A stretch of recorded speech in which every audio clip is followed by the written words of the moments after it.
ঈদের সকাল, পরিবার, ভালোবাসা আর আনন্দের গল্প। সানজিদার ঈদ স্পেশাল। আজ 1 শাওয়াল, ঈদের সকাল। 1 মাসের সিয়ামের পর আজ মনে হচ্ছে পুরো পৃথিবীতে আসছে। নতুন জামা, ফুলের সুবাস আর ঈদের খুশি, ছোট ছোট মুহূর্তগুলোই সবচেয়ে সুন্দর। মায়ের হাতের সেমাই, ঈদের আসল স্বাদ এখানেই লুকিয়ে থাকে।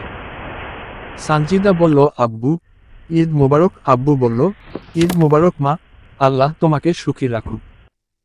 মা বলল, সুখে থাকো মা। সানজিদা বলল, আপনার দোয়া চাই মা। নাফিসা বলল, খালামণি, ঈদ মোবারক।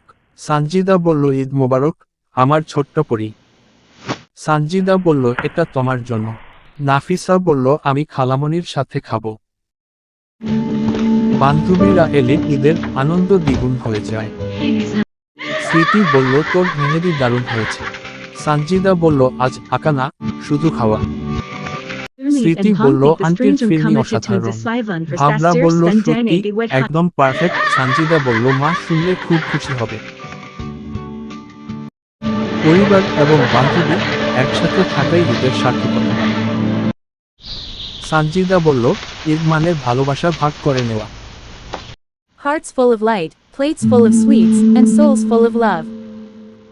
আজকের দিনটা ছিল সেলিব্রেটরি ব্লিস, আলহামদুলিল্লাহ।